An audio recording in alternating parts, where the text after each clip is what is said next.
We were worried the Kansas City Chiefs would do this, so we're going to be going through that and 3 other stories in today's video.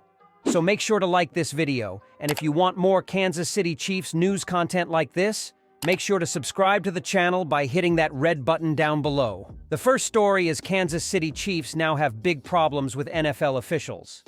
The jaw-dropping moment emanating from Arrowhead Stadium on Sunday evening was not that the Kansas City Chiefs lost. Heck, the reigning Super Bowl champions have dropped 3 of 4 since their Week 10 bye. They've also now fallen 3 times in a row to the Buffalo Bills, well, in the regular season anyway. Nah, the stunner wasn't another L in a title defense that's suddenly hydroplaning. It was the sight of quarterback Patrick Mahomes completely losing his mind. Talk about totally uncharacteristic. The 2-time league MVP and 2-time Super Bowl MVP may be on the trail for Tom Brady's GOAT status, futile a task as that likely is, yet he definitely hasn't mastered TB12's ability to go from zero to indignation. Typically, when things don't go Mahomes' way, rarely as that's happened in his 6-year stint as a starter, he usually defaults to some kind of silent grimace, maybe even a brief protest with a referee. But he went maniacal, Sunday, screaming at officials from the KC sideline whilst being restrained by his offensive linemen once the 20-17 outcome was decided after an offsides call on wideout Kadarius Toney negated an apparent go-ahead 49-yard touchdown with 72 seconds to go. Mahomes firing up the seam to hit tight end Travis Kelce, who brilliantly hit Toney on a lateral covering the final 24 yards of the play. "It's tough to swallow," Mahomes said afterward, while also lamenting the erasure of a stunning highlight from Kelce. "To have a flag change the outcome of the game, I've never had offensive offside called. If it does, they warn you. There wasn't a warning the entire game. Then you make a call like that in the final minute?" Chiefs coach Andy Reid shared Mahomes' dismay and doubled down on the notion a warning from referee Carl Cheffers' crew was warranted. "I mean, I didn't have a protractor out there, but that's a bit embarrassing. I've been in the league a long time and I haven't had one like that," Reid said, even if far less stridently in his objections than his quarterback, maybe not a surprise for a seasoned boss who tends to back up his players. Cheffers also came to the defense of his crew. "Yes, ultimately, if they looked for alignment advice, certainly we are going to give it to them," he said in a post-game pool report. "But ultimately, they are responsible for wherever they line up. And certainly, no warning is required, especially if they are lined up so far off sides where they're actually blocking our view of the ball. So we would give them some sort of a warning if it was anywhere close, but this particular one is beyond a warning." To be clear, Toney quite obviously goofed. He was practically in Buffalo's secondary, and he didn't bother to check with the line judge regarding his alignment, something receivers generally do before the snap. Yet, in his defense, and Mahomes and Reid's, this isn't typically a penalty that's enforced. It's also quite hard to come to the conclusion Toney's break from the neutral zone had any appreciable impact in scoring the would-be touchdown, though as a pre-snap infraction, Cheffers' team couldn't have known what was coming either. Still, consider what 3-time Super Bowl referee and current NBC NFL rules analyst Terry McAulay had to say following the game. "This is clearly a foul. Toney can't be past the back of the ball. His whole body is in the neutral zone," he said. "And I would add, in past years, this has never been called. This would be technical. This would be a warning. This year, it's been called 11 times as opposed to twice last year, only once in 2021. So this is being consistently called. He needs to be onside." Even Bills quarterback Josh Allen, who's lost playoff heartbreakers in this building, seemed to co-sign Mahomes' beef. "I originally thought it was on us," Allen said. "It's not a flag they usually call."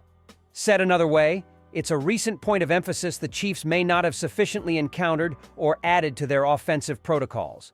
It also occurred a week after receiver Marquez Valdes-Scantling was mugged deep in Packers territory, with the Chiefs driving to potentially tie the game in the final minute of Kansas City's loss at Green Bay.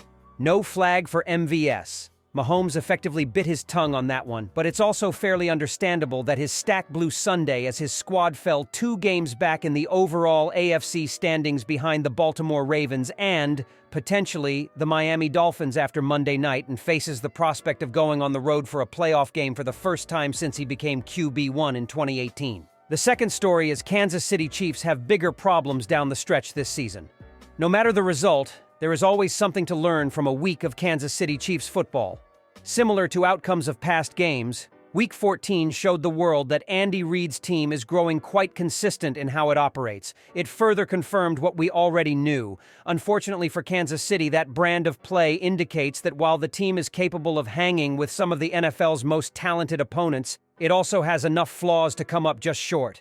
Dating back to a Week 8 loss to the Denver Broncos on Oct. 29, this is a 2-4 ball club that has been right in the thick of 3 of those losses. It's easy to spin zone these games and say that the Chiefs are a few plays from having a better record.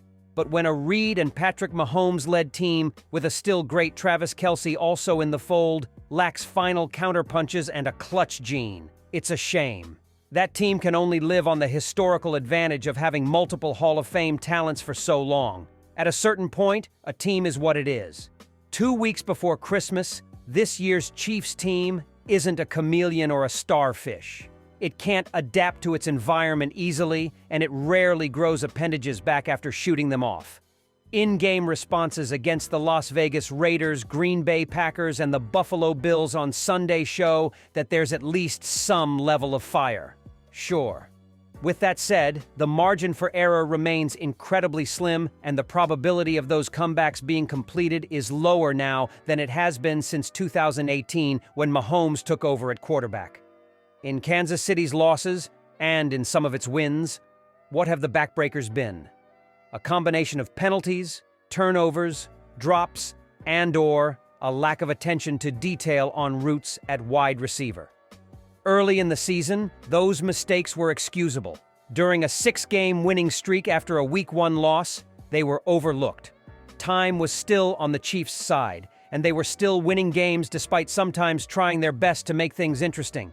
Now, though, there's no choice but to call the Chiefs what they are, in the mix. It's something that became apparent last week.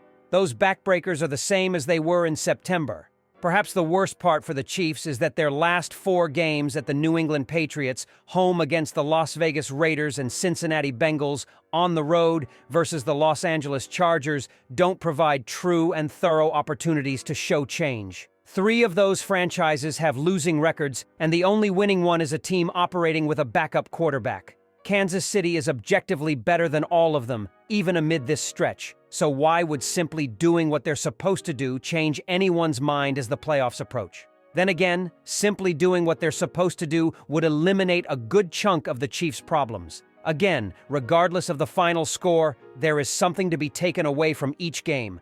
That still applies over the next month of play. But if you think you see a breakthrough, tread lightly. The Chiefs' formula for winning remains the same.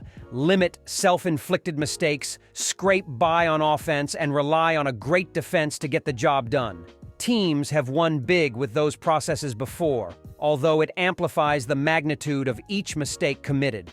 The difficult part of Kansas City's scheduler revealed its true colors. The finish can portray whatever it chooses, but when the chips are down in mid-January, there's a pretty significant bank of recent history to go to. In playoff-caliber games, the Chiefs are a playoff-caliber team. That's all they've shown to be, however, which appears to be a step back from past squads of the Mahomes era. The championship DNA for this specific group is either in hiding or doesn't exist, and even a strong end to the regular season shouldn't fool anyone. The third story is, can the Kansas City Chiefs turn it all around in time for the playoffs? The Kansas City Chiefs lost another heartbreaking and frustrating game on Sunday when the Buffalo Bills walked out of Arrowhead with a 2017 win. The game was a microcosm of the Chiefs' problems during the 2023 season.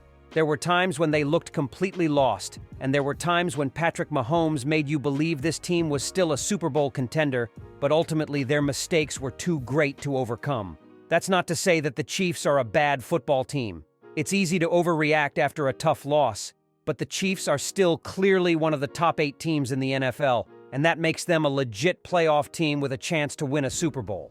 When you combine that with the Super Bowl winning pedigree of Andy Reid, Patrick Mahomes, Travis Kelce, Chris Jones, and several other players, it would be crazy to completely write this team off. The problem is that while the Chiefs are still a Super Bowl contender, they are a very flawed Super Bowl contender. You can make an argument that every single Super Bowl contender has their own flaws that they have to overcome, but this season, it is starting to feel like the Chiefs may have a few too many. Can the Chiefs still beat any team in the NFL on any given Sunday? Absolutely. But can they string together the 4 straight wins against playoff opponents that will likely be needed to win another Super Bowl without their flaws getting the best of them in one of those games? That is another question. While the Chiefs still have the potential for greatness in them, it takes a sustained run of greatness to win a Super Bowl. You need both a high ceiling of talent and a high floor of execution to string together that kind of run. The Chiefs still have that high ceiling in them, but my concern is that their floor dips too low far too often. This season is starting to remind me in some ways of the 2021 season. That was Tyreek Hill's final year in Kansas City when defenses adjusted to how they were playing the Chiefs and took the big plays away from them. The results had the Chiefs with a 3-4 record to start the season as they looked completely out of sync and frustrated.